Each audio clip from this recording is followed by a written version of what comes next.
오늘 하나님의 말씀은 고린도전서 13장 4절에서 7절입니다. 고린도전서 13장 4절에서 7절.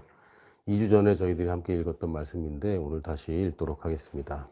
한 목소리로 고린도전서 13장 4절에서 7절 읽도록 하겠습니다. 시작.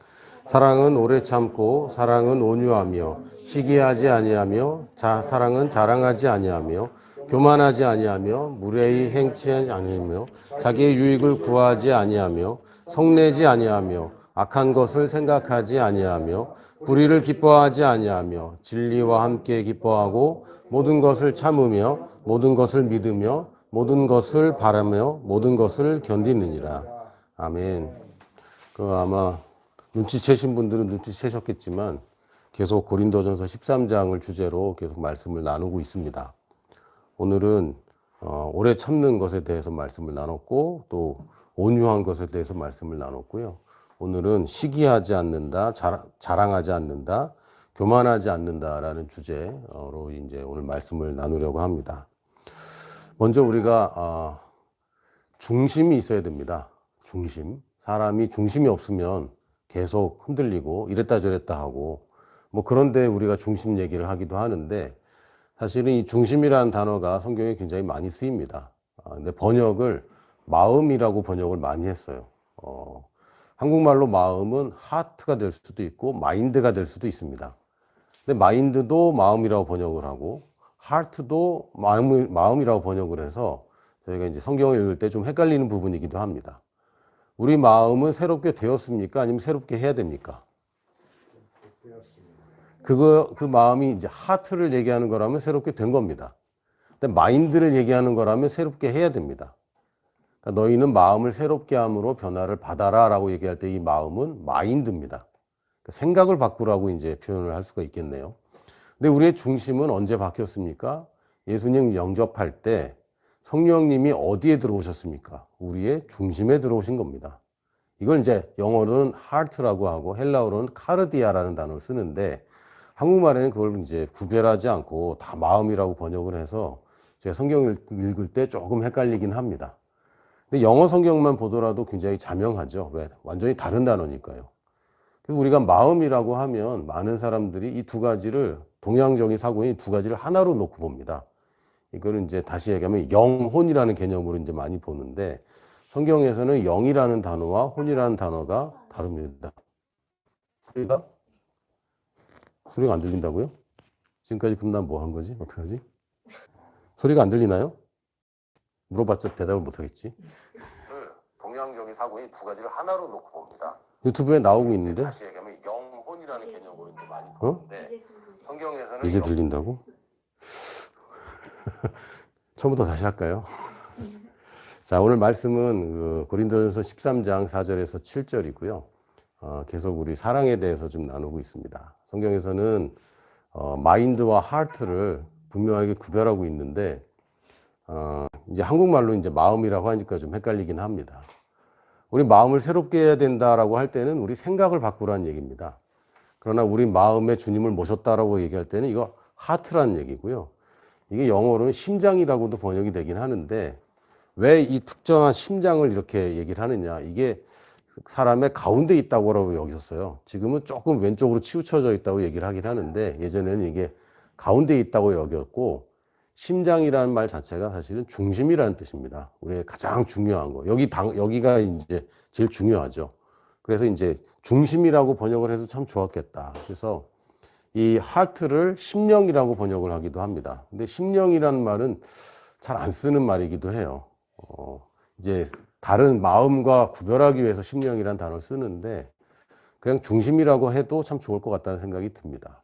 하나님은 사람의 외모를 보지 않고 중심을 보신다고 그랬어요. 이게 뭡니까? 우리의 영을 얘기하는 것입니다. 영이라는 단어와 중심이라는 단어는 조금 다릅니다. 왜냐하면 구원받기 전에 그리고 구약시대에는 영이라는 단어를 쓰기가 굉장히 어려웠습니다. 하나님이 인간을 영적인 존재로 중심에 영을 놓고 만드셨는데 영이 죽어있는 상태니까 사람들이 아무도 자각을 못해요. 그러니까 영이라고 아무리 얘기해봤자 사람들이 알아들을 수 없습니다. 그래서 중심이라는 단어를 많이 쓰셨습니다. 인간의 가장 중앙에 있는 거, 인간의 가장 심오하지만 가장 중요하고 이 본질적인 것, 이게 바로 우리의 하트라고 할 수 있고 중심이라고 할 수 있습니다. 나중에 알고 봤더니 이게 우리의 영이었던 거죠.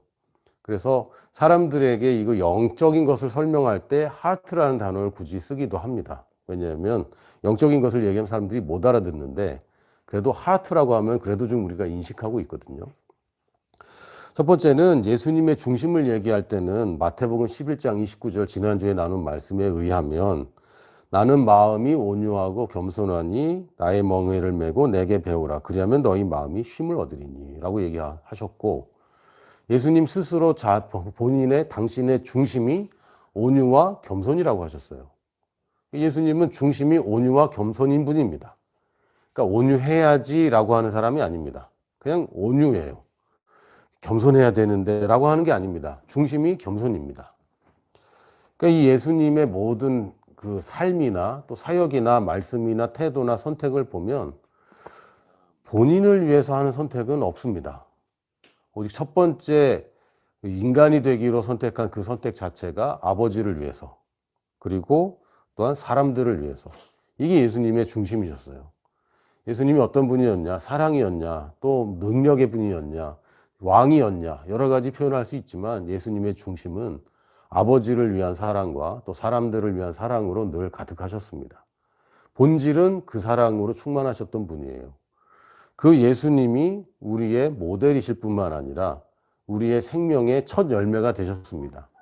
다시 얘기하면 우리가 거듭났다는 얘기는 우리가 예수님을 믿었다는 얘기는 구원을 받았다는 얘기는 우리의 중심 역시 그 중심으로 바뀐 것입니다. 이걸 바꿔야 된다라고 얘기하면 그건 종교입니다. 바뀌었다라고 얘기하면 이것이 복음입니다. 누구든지 노력으로 되지 않고 어떤 지불로도 되지 않는 그것을 예수님이 하셨고 우리는 값없이 손쉽게 그 생명을 취할 수 있게 되었습니다. 이게 복음입니다. 우리가 노력해서 우리의 본질이 바뀌는 거다. 이건 다른 모든 종교가 그렇게 얘기합니다. 복음은 그렇게 얘기하지 않습니다. 어차피 네 힘으로 안 돼. 어차피 너의 중심은 타락했고 어차피 죽어있는 것이 스스로 살아날 방법이 없습니다. 그래서 성령님이 오셨고 그 성령님은 우리의 손끝에 계신 것도 아니고 우리의 발바닥에 계신 것도 아니고 우리의 중심에 계시죠. 우리 중심에 이미 성령님이 계시고 우리의 중심 역시 예수님이 중심이셨던 그 중심으로 우리는 이미 변화되었습니다. 그럼 우리도 어떻게 얘기해야 됩니까? 나도 이미 중심은 나는 온유한 사람입니다 라고 얘기하면 솔직히 말씀드리면 저 지금 거짓말하는 것 같아요. 저는 제가 볼 때 제가 별로 온유한 사람은 아닌 것 같습니다. 온유하려고 애쓰고 있는데 별로 온유한 사람은 아닌 것 같아요. 또 내가 겸손한 사람이냐? 별로 그런 것 같지도 않습니다. 제 스스로를 보면 겸손하려고 애를 쓰는데 겸손한 사람인 것 같이 보이지 않습니다. 그래서 나는 온유한 사람입니다. 겸손한 사람입니다. 라고 얘기할 때 내 마음에서 이건 이제 하트가 아니죠. 내 생각에서 불편해요. 아니잖아. 너 전에도 안 그랬고 이번에도 안 그랬고 앞으로도 안 그럴 거잖아. 이런 생각이 계속 듭니다. 그래서 제가 고백을 좀 바꿨어요. 나의 중심은 온유하다. 그때 좀 괜찮더라고요. 이건 좀 받아들일 만하다. 내 생각도 그렇지. 중심은 바뀌었잖아. 중심은 바뀌었는데 언저리가 아직 좀 그럴 뿐이지. 이제 고백을 바꾸니까 마음이 편해졌습니다. 나는 중심은 온유한 사람이야. 그런 거 있잖아요. 우리 애가 머리는 좋은데 공부를 안 해서. 이런. 중심은 공부를 잘한다는 거지. 우리 애가 착한데 친구를 잘못 만나서. 이 중심은 바르다는 거죠. 맞는 얘기입니다. 똑똑하지 못한 사람이 어디 있습니까? 다 이제 원하는 공부와 그 타이밍의 문제일 뿐이지 그 똑똑하지 못한 사람은 없습니다. 또 착하게 태어나지 않은 사람이 누가 있겠습니까? 처음부터 욕심도 있고 다 있는 건데 이제 친구를 잘못 만나서 그런 것 뿐이죠. 그것처럼 나도 마음의 중심은 온유한 사람입니다. 여러분 그렇게 여기기 시작해야 됩니다. 나 원래 온유한 사람이야 이제. 나는 원래가 이제 겸손한 사람이야. 그런데 내가 잘못 배웠네. 내가 지금 습관이 잘못됐네. 나는 원래 똑바른 사람인데 습관이 잘못됐구나 라는 식으로 우리가 이제 제대로 알아야 됩니다. 왜 성경이 그렇게 얘기하고 있으니까요. 우리 거듭난 사람의 중심도 이미 사랑입니다. 로마서 5장 5절에 보면 이렇게 돼 있어요. 소망이 우리를 부끄럽게 하지 아니함은 우리에게 주신 성령으로 말미암아 하나님의 사랑이 우리 마음에 부음바 되미니. 마음이 뭐라고요? 하트. 뭐라고요? 우리의 중심. 우리 마음에 이미 부음바 되었다고 되어 있습니다. 그때는 부어서 좀 있었는데 지금은 없어요 라고 얘기할 수 있습니까? 그런 게 아니잖아요. 하나님의 사랑이 내 마음에 부어졌는데 있다가도 없다가 하는 게 아닙니다. 우리 중심에 그것이 들어왔다는 얘기는 나의 중심이 하나님의 사랑이 되었다는 얘기입니다. 그러므로 내 중심은 뭐가 있습니까? 하나님의 사랑이죠. 나는 중심은 하나님의 사랑이 있는 사람입니다. 본질적으로 하나님의 사랑이 나의 DNA이고 나의 유전자입니다. 난 그렇게 태어났어요 라고 말해야 됩니다. 제가 이게 폴라를 오늘 일부러 입었는데요. 왜 입었냐면 요 얘기 하려고요. 전에도 말씀드렸지만 저는 폴라티 입으면 여기가 해져요. 벌써 이제 해지기 시작합니다. 이거 한 달도 안 된 옷인데 여기가 보풀이 막 일어납니다. 왜 그럴까요? 수염 때문에 그렇습니다. 수염이 여기까지 나니까 이게 평상시에 수염이 이렇게 깎으면 되게 까끌까끌하잖아요. 이 옷을 자꾸 해지게 만들어요. 저희 아버지는 좀 저보다 더 많으셨는데 와이셔츠가 금방 해집니다. 여기가 넥타이를 매면 여기가 해져요. 이해가 안 되시죠? 저는 이 수염 많이 나는 게 이제 스트레스라서 이거 어떻게 좀 제모를 해볼까 이런 생각도 했었어요. 그 레이저로 제모하고 뭐 이런 것도 있더라고요. 근데 비용을 보니까 면도를 해야 되겠다. 비용이 너무 비싸서 못했고 제모제를 발라볼까도 생각을 했었어요. 근데 이게 또 균일하게 안 빠진대. 듬성듬성 빠지. 그것도 너무 이상하잖아요. 그래서 면도를 할 수밖에 없겠다 했습니다. 근데 이거는 제가 어쩔 수가 없어요. 어쩔 수 없이 저는 제 아버지의 유전자가 수염이 많이 나는 유전자입니다. 그래서 어쩔 수 없어요. 그렇게 태어나 버렸어요. 이번에 이제 친척들하고 좀 만났는데 제가 여동생이 있다 그러면 사람들이 자꾸 왜 이상하게 생각하는지 모르겠어요. 저는 여동생 없게 생겼나요? 그렇게 생긴 건 뭐야 도대체?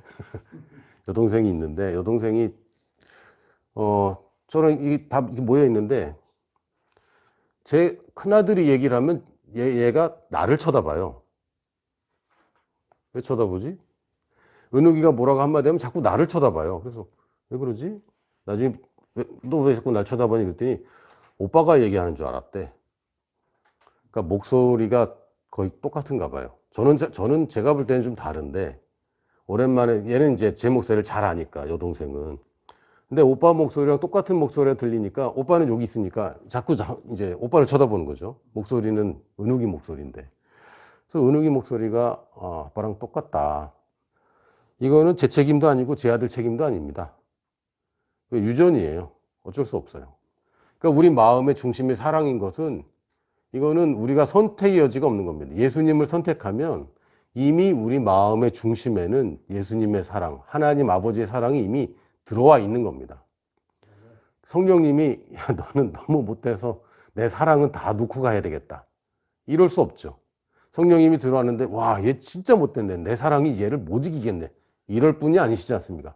하나님의 영이 내 안에 들어왔는데 내가 갖고 있는 나쁜 것들과 하나님의 선한 것이 내 중심에서 이게 맞닥뜨렸다면 누가 이겨야 정상입니까?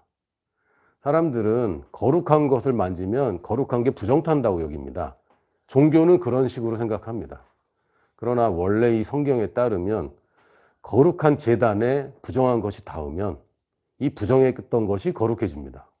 구약에 그렇게 써 있습니다. 이 거룩함을 부정한 것이 이기지 못해요.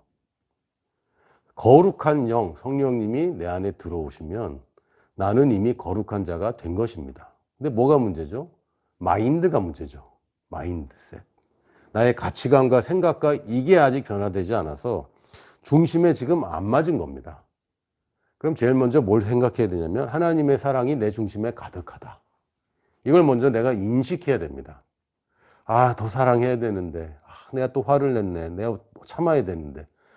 오래 참는다는 얘기는 내가 참아야지 이렇게 참는 거 얘기하는 거 아닙니다. 장기적인 관점을 보니까 지금 별거 아니지.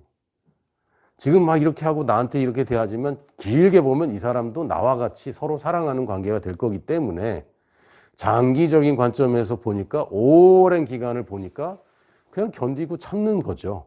왜? 어차피 잘 될 거니까. 그게 오래 참음이지, 안 되지만 그래도 참아야지, 이거 아닙니다. 이건 종교적이고 도덕적인 관점에서 보는 겁니다. 또 온유하다라는 것도 내가 온유함이 없는데 온유하려고 하니까 막 애쓰고 있는데, 아닙니다. 나는 원래 온유한 사람인데, 내가 원래 온유한 사람이고 내 태도를 내가 선택할 수 있는데 내가 지금 분노할 필요가 없지. 내가 이것을 선택하는 겁니다. 왜? 내가 그런 사람이기 때문에. 근데 내가 그런 사람이 아니라고 치고 한다고 하니까 이게 어려워지는 거죠. 사랑, 아가페 사랑 얘기할 때마다 난 저건 못하겠어, 또 희생 얘기하는구나, 이런 식으로 생각하는데, 아닙니다. 원래 그 사랑이 우리의 본질이 된 겁니다. 그렇기 때문에 하나님이 이걸 선택하라고 얘기할 수 있는 거예요. 만약에 하나님이 내가 본질상 진노의 자녀였는데, 본질상 진노의 자녀가 뭡니까?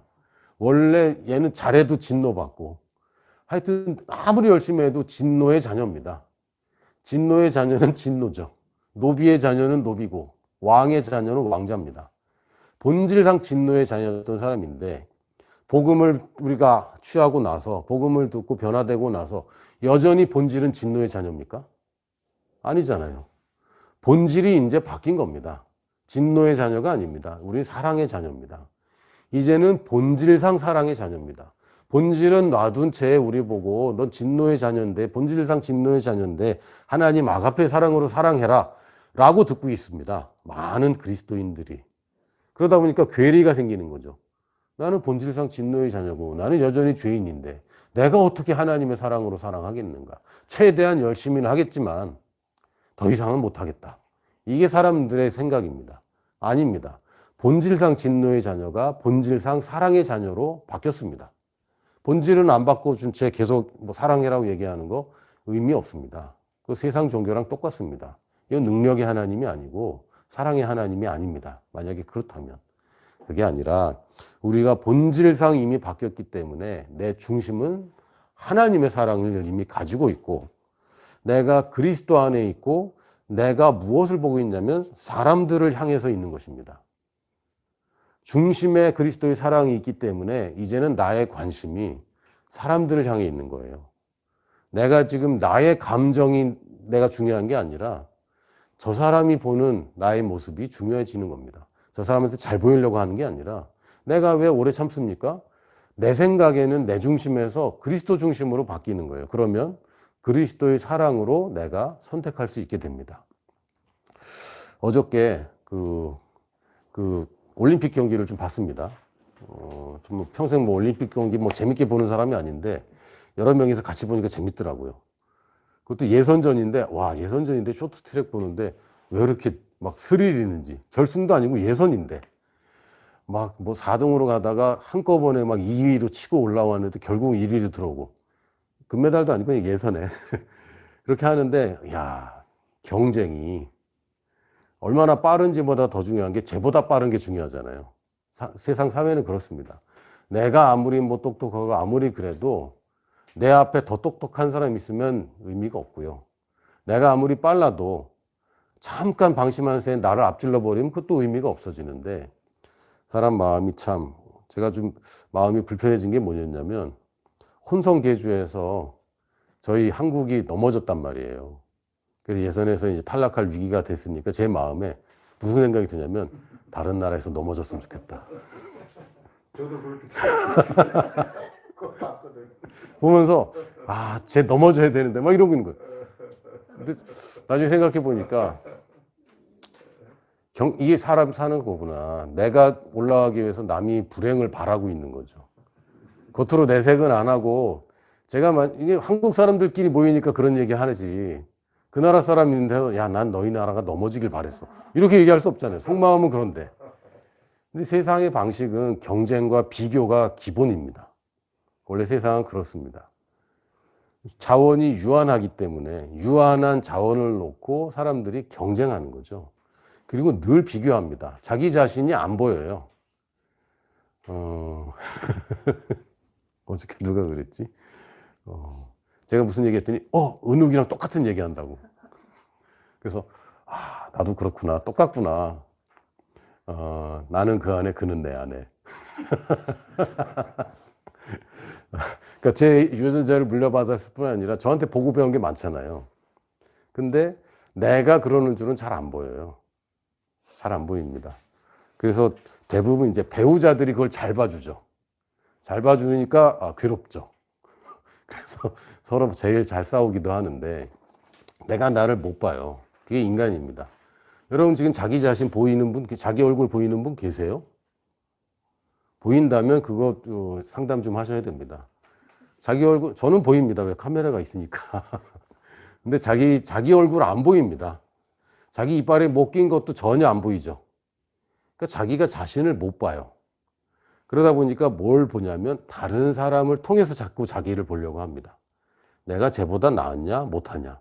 쟤는 저렇게 하는데 여러분이 다른 사람과 비교를 시작하면 무조건 실패합니다. 무조건 실패합니다. 왜냐하면 난 객관적인 비교가 불가능한 사람이거든요. 열등감이 많은 사람들은 대부분 잘하는 사람과 자기를 비교하는데 저건 저 사람이 잘하니까 나한테까지 보이는 건데 그거 가지고 비교하면 무조건 저는 져요. 교만한 사람들은 자기보다 못한 사람, 못한 걸 가지고 비교를 하는데 저 사람이 장점이 아무리 많아도 저 사람보다 나은 걸 가지고만 비교를 하니까 결국은 늘 교만해집니다. 그러니까 기준점이 객관적이지 않습니다. 이 중심축이 어긋나는 거예요. 중심이 어긋나면 이게 문제가 생깁니다. 특히 회전을 하는 어떤 기구나 이런 거는요, 중심만 조금만 벗어나면요, 진동이 심해져서 결국은 다 망가뜨립니다. 여러분, 뭐 지진 그런 거, 뭐 내진 설계할 때 테스트하는 기계들 있죠? 이거 흔들어줘야 되거든요. 흔들릴 때 어떻게 하냐면요, 추를 다는데 모터에다 추를 돌립니다. 근데 추를 중심에서 벗어나게 달아요. 그럼 이게 돌면서 진동을 어마어마하게 일으켜요. 그러니까 축에서 중심점에서 벗어나는 모든 것들은 큰 파괴적인 힘을 야기합니다. 이게 점점 커집니다. 그리고 이 중심축이 어긋나면 사람들의 시선이 어떻게 되냐면 자기를 향해 갑니다. 아니, 내 중심이 맞잖아요. 중심에서 벗어날수록 자기 중심이 돼요. 뭐가 같으냐면요, 여러분 그 나침반 생각해 보세요. 나침판 아니고 나침반이 맞는 얘기입니다. 나침반. 나침반의 이 빨간색 반응은 어디로 향하게 돼 있죠? 북극을 향합니다. 그러면 진짜 이 자기장 북극에 가면 나침반 바늘은 어디로 갈까요? 무방향이 무슨 방향인가요? 자, 그럼 내가 만약에 자기장의 중심에 서 있다. 중심에 딱 맞춰 서 있다. 그러면은 이쪽은 무슨 방향입니까? 남쪽이죠. 저쪽은요? 남쪽이죠. 이쪽은요? 남쪽이죠. 이해되십니까? 내가 자기장이 정말 북극에 서 있으면 나 외에 다른 게 다 남극입니다. 남쪽입니다. 상대적이니까. 지구는 둥글기 때문에 오른쪽도 남쪽이고 왼쪽도 남쪽이고 앞에도 남쪽이고 뒤에도 남쪽이죠. 중심에 맞추면요, 이 바늘이 나를 향해 있지 않습니다. 뱅글뱅글 돌든지 아니면 이렇게 서야 됩니다. 원래는. 이 중심에 서 있는 사람은 자기 자신이 중심이 아니게 돼요. 내가 중심에 서 있으면 내가 나를 보는 게 아니라 다른 거를 보게 돼 있습니다. 근데 중심에서 벗어나 있으면 자기를 보는 거죠. 계속. 이게 자기중심적인 사고가 사실은 내 하트가 하나님과 일치되지 않았기 때문에 생기는 현상입니다. 그러니까 하나님의 중심과 내 중심이 어긋나 있으니까 자꾸 이게 바늘이 다른 데를 자꾸 보게 돼 있어요. 아닙니다. 우리는 하나님과 나의 중심이 일치되어서 내게서 계속 나가는 방향으로 보는 거예요. 나로 들어오는 방향이 아니라 나에게서 나가는 방향으로. 그래서 이걸 다시 얘기하면 그리스도 안에서 내 중심을 주님께 맞추면 그 다음에 사람들을 향해서 나의 관심과 애정이 나가게 됩니다. 근데 이게 비껴나면 자기한테 애정이 쏟아져요. 이게 이제 오류가 생기는 거죠. 내가 볼 때 내가 불쌍하거든. 내가 볼 때 내가 못났거든. 내가 볼 때 내가 잘났거든. 이런 얘기가 왜 나옵니까? 기준점이 달라져서 그렇습니다. 기준점이 그리스도가 되고 그 사랑이 내 중심이 되면 이제 올바로 보게 됩니다. 그 시기하는 것, 자랑하는 것, 교만하는 것 다 근본이 비교입니다. 시기하는 거 뭡니까? 내가 아닌, 그러니까 원래 나라는 사람이 있는데 하나님이 창조한 아주 독특하고 유일무이한 70억 중에 한 명인 70억 중에 같은 사람도 없고 심지어는 지문 하나도 같지 않잖아요. 너무 신기하지 않습니까? DNA가 같은 사람이 없잖아요. 일란성 쌍둥이 외에는. 오직 유일한 나 하나만 있는 겁니다. 근데 비교하면 어떻게 돼요? 안 되죠. 그거는 비교할 수가 없는 건데 내가 아닌 사람을 보니까 시기가 생기는 거예요. 저 사람은 저 사람이고 나는 납니다. 나의 아이덴티티와 저 사람의 아이덴티티는 다른 사람이에요. 그런데 이거를 저 사람을 보니까 저 사람은 내가 나보다 이것도 잘하고 저 잘났고 이러니까 시기가 생기고 혹은 내 것이 아닌 남의 것을 보니까 또 시기가 생기죠. 여러분 어떻습니까? 여러분 코인에서 돈 번 사람 얘기들 많이 들으셨죠? 저희 이제 딸들이 태권도장을 다니는데 설 명절이라고 선물을 줬더라고요. 부모님한테도. 뭘 줬냐면 로또를 줬더라고요. 그게 무슨 로또인지 모르겠어요. 저는 뭐 많잖아요. 그 중에 하나 이렇게 받았어요. 영수증 같이 생긴 종이에 이렇게 뭐가 있더라고요. 그래서 뭐 이런 걸 주나? 나중에 뭐 이렇게 추천받는 시간이 됐을 때 제가 확인을 했을까요? 안 했을까요? 다 저를 그렇게 보시는군요. 여러분 보시는 대로 저는 확인을 했습니다. 꽝이더라고요. 근데 이렇게 되는 사람도 있어요, 없어요? 있죠, 있기는 있어요. 내가 안 될 뿐이지.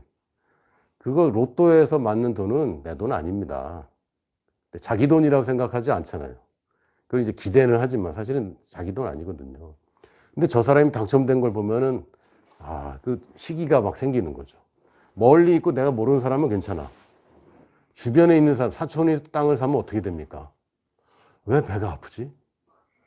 잘 되는 거를 가까운 사람이 잘 될수록 배가 더 아프죠. 왜 그렇습니까? 이 중심이 어디 있는지 자기가 헷갈려서 그렇습니다.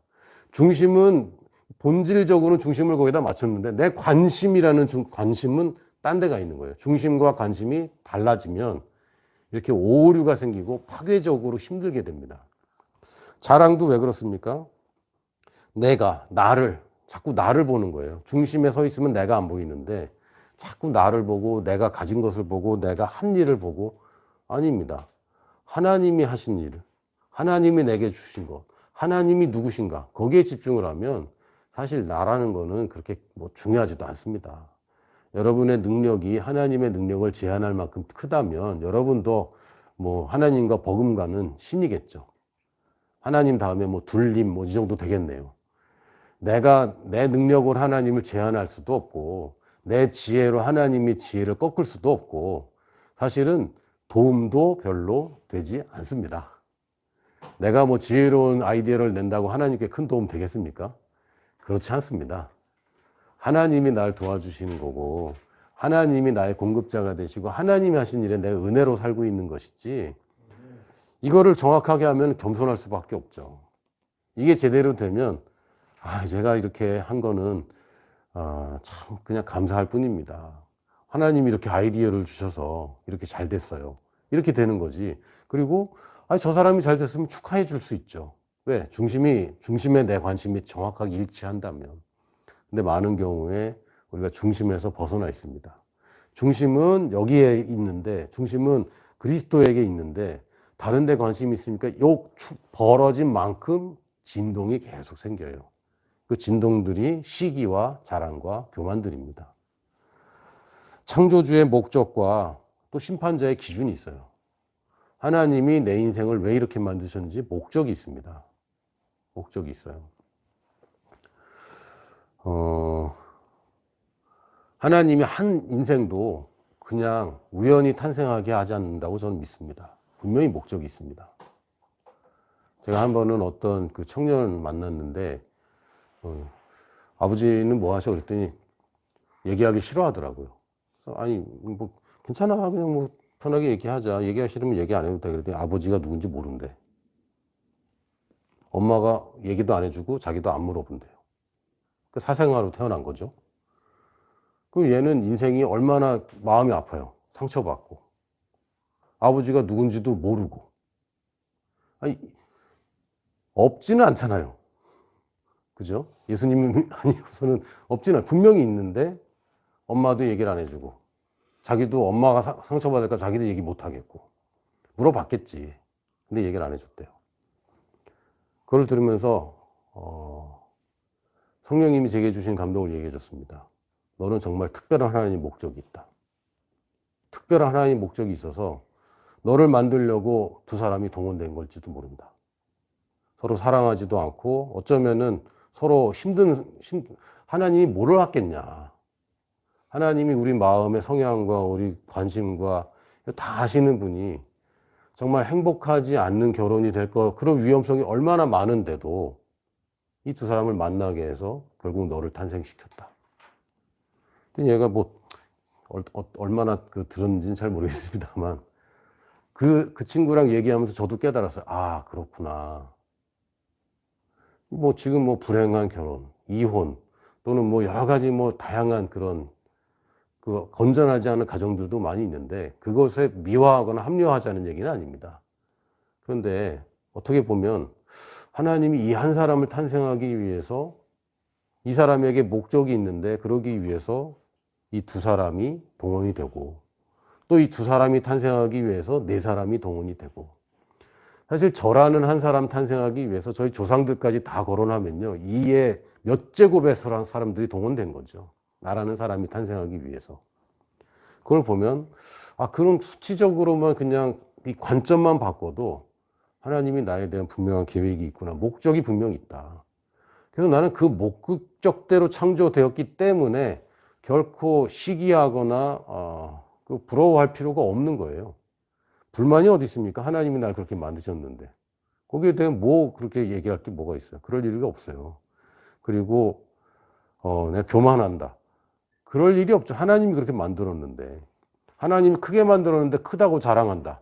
아, 그게 뭡니까? 하나님이 만들었는데 작게 만들었다. 그렇다고 그거 가지고 내가 열등감 느낄 필요도 없고 그 아무 의미가 없는 겁니다. 하나님이 창조주지 내가 창조주가 아니거든요. 물론 그 저의 형상 중에서 저의 무게라든지 부피는 제 책임이 굉장히 많이 있습니다. 제가 관리를 잘못하는 부분이 있거든요. 그거 빼고 그러나 그냥 타고난 것들 여러분이 선택하지 못한 것들 있죠. 여러분의 부모님도 여러분이 선택 못하죠. 못합니다. 사실은 부모님도 자녀를 선택 못하고 자녀들도 부모님을 선택 못하죠. 그러나 이 선택하지 못한 것들에 대해서 하나님의 계획을 발견하든 아니면 발견하지 못하더라도 발견하는 중에 있더라도 분명히 하나님 의미가 없다. 하나님이 그냥 만든 게 아니다라는 것만 믿어도 뭐 교만할 일도 없고 열등감 느낄 일도 없습니다. 그리고 기준이 누구에게 있느냐. 여러분 성공의 기준은 뭡니까 도대체? 부자의 기준은 뭡니까? 얼마입니까? 예전에 백만장자 그랬거든요. 백만장자면 한국 돈으로는 한 10억 정도 되더라고요. 근데 한국에서 이제 10억으로 부자라고 얘기 못 하게 됐잖아요. 이제 기준이 계속 바뀌고 있는데 어떤 것이 기준이 행복인 것입니까? 여러분 행복한 인생의 기준이 뭡니까? 가진 자의 기준이 뭡니까? 만족의 기준이 뭡니까? 잘 살았다의 기준이 뭡니까? 이걸 사람들이 크리스찬들도 기준을 전혀 엉뚱한 데다 갖고 있습니다. 그러고 보니까 불행하죠. 어떤 사람들은 이상적인 배우자 이게 기준일 수도 있어요. 근데 그게 정말 기준이 맞습니까? 아니면은 그 부유함이 기준일지도 몰라요. 그러나 정말 그게 삶의 가치의 기준입니까? 아니죠. 아닙니다. 기준은 하나님께 있습니다. 하나님이 나를 창조하셨고 나를 부르신 그것. 결국은 여러분이 노후 대책이 중요한 게 아니라 사후 대책이 중요하죠. 하나님 앞에 섰을 때 너 왜 그거 하다 왔냐? 라고 얘기하면 어떡합니까? 물을 수도 없는데. 하나님이 너 참 고생했구나. 근데 헛고생했다. 이러면 이제 뭐라고 얘기하겠어요? 그 기준을 내가 정하는 게 아니지 않습니까? 나를 만드신 분도 하나님이고 나를 평가하시는 분도 오직 하나님입니다. 나도 나 스스로를 평가해서는 안 됩니다. 물론 우리가 계속 반성하고 또 다시 결심하고 또 이렇게 스스로 보고 이렇게 하는 거는 하죠. 그게 아니라 내가 어떤 사람인지, 내가 가치가 있는지 없는지, 내가 성공인지 실패인지라고 하는 기준은 세상에 있는 것이 아닙니다. 그럼 예수님은 실패자입니까? 예수님 젊은 나이에 돌아가셨잖아요. 완전 실패자네. 아무것도 안 남기고 가셨는데, 예수님이 책이라도 한 권 쓰고 가셨으면 얼마나 좋았을까라는 생각을 합니다. 그러면 다른 성경은 다 가짜라고 그러겠죠. 저것만 진짜라고 그러겠지. 예수님은 아무것도 남겨놓지도 않으셨어요. 기념비 하나도 남겨놓지 않았고, 예수님 살던 집이 어딘지도 알지도 못하고, 뭐 예루살렘 가면은 다 그렇게 이름을 붙여놨대요. 예수님이 무릎 꿇으신 곳, 뭐 예수님이 골고다 십자가 올라가다가 여기서 한번 넘어지신 곳 했는데, 제가 볼 때는 근거는 하나도 없다. 근거는 하나도 없고, 그 기준이 우리한테 있는 거 아니지 않습니까? 세상으로 하여금 여러분을 판단하게 만들면 안 됩니다. 왜냐하면 세상에 있는 기준은 중심에서 한참 멀어져 있기 때문에 하나님이 뭐라고 하는가가 중요한데, 하나님께서 나를 볼 때 너는 참 사랑스럽다 얘기하면 나는 사랑스러운 사람입니다. 아닌 것 같은데요. 근데 평가자가 그러면 그런 거예요. 내 시험을 볼 때 아무것도 몰라서 찍었는데 90점이야. 그럼 찾아가서 제가 찍었습니다. 아무것도 몰랐어요. 그래서 90점은 제가 감당할 수 없습니다. 30점만 주세요. 그럼 뭐라고 그러겠습니까? 평가는 네가 하는 게 아니야. 점수는 내가 매기는 거고 너는 답을 90점을 맞춘 거야. 네가 컨닝하지 않은 거고 네가 찍었더라도 맞춘 건 맞춘 거다. 그렇죠? 하나님이 평가하시는 것이지 내가 평가하는 게 아닙니다. 그리고 아직 끝난 게 아닌데 평가해서는 안 되죠. 여러분이 낙심할 필요도 없고 교만할 필요도 없습니다. 왜? 아직 끝난 게 아닙니다. 사실은 내가 끝내는 것도 아니에요. 언제 시작했는지도 내가 결정하지 못한 것처럼 언제 끝나는 것도 우리가 결정하지 못합니다. 그러면 이제 이것만 생각해도 겸손해져야죠. 겸손할 수밖에 없고, 저보다 똑똑한 사람들이 과거에 뭐 얼마나 많이 있었겠어요. 어제도 이제 잠깐 얘기했는데 얼마나 천재적인 사람들이 노비로 태어나는 바람에 자기 똑똑한 거 한 번 활용도 못하고 죽었겠습니까? 얼마나 훌륭한 도덕적으로 훌륭한 사람들이 지금 북한 땅에서 태어나지 않겠습니까? 근데 그게 무슨 의미가 있습니까? 아무 의미 없잖아요. 이게 얼마나 비극적입니까? 근데 내가 잘해서 지금 여기까지 왔다. 아니죠. 이 기회를 내가 만든 것도 아니고 누군가가 나에게 기회를 줬고 누군가가 도와줬고 누군가의 은혜로 우리가 살아왔습니다. 적어도 부모님의 보살핌을 받았다면 그거 부인할 사람이 누가 있겠습니까? 물론 고아로 큰 사람들도 있겠지만 그분들 역시 누군가가 도와줬고 돌봐줬고 적어도 누군가가 복음을 전해줬기 때문에 지금 이 말씀 듣는 시간에 우리가 듣고 있는 거 아니겠습니까? 그러니까 우리가 한 게 없어요. 그거를 보고 나서 사랑은 그런 거야 라고 보니까 사랑은 시기하지 않는 거지. 그렇지, 내가 시기할 이유가 없구나. 사랑은 자랑하지 않는 거지. 내가 뭐 날 자랑할 게 뭐 있어. 다 주님이 하셨는데. 교만하지 않는다. 그렇지, 내가 어떻게 교만하겠어. 이걸 알고 있다면. 이런 의미에서 지금 사랑을 얘기하는 것이지, 중심이 이미 변화된 사람에게 네가 이 중심으로 변화되었다면 이게 당연한 거야 라고 지금 얘기를 하시는 것이지, 중심이 어긋나 있는 상황에서 이렇게 해야 돼 저렇게 해야 돼 라고 듣는다면 이게 우리한테 버거운 짐밖에는 안 되는 겁니다. 예수님의 멍에는 가볍다고 그랬고 짐이 쉽고 가볍다고 그랬습니다. 그럼 거짓말이죠. 아닙니다. 마음으로만 먹어도 살이 난 거야 라고 하는 아주 무거운 거 아닙니까? 어떤 종교가 마음으로만 범죄해도 지옥 간다. 이런 종교가 어디 있어요? 이게 얼마나 무겁습니까? 근데 예수님은 가볍다고 얘기합니다. 왜요? 본질을 변화시키기 때문에. 나의 중심이 변화되기 때문에 이건 이제 내가 자연적으로 하는 것입니다. 왜? 난 그렇게 타고났어요, 이제. 처음에 타고날 때는 우리 아버지 닮고 어머니 닮게 타고났는데 지금 내가 거듭날 때는 우리 하나님 아버지를 타고났습니다. 그렇게 닮게 태어났고 정말 내 마인드까지 완전히 변화되고 마인드까지 내 관심까지 중심에 맞췄다면 어떤 삶을 사냐면 예수님 같은 삶을 사는 거죠.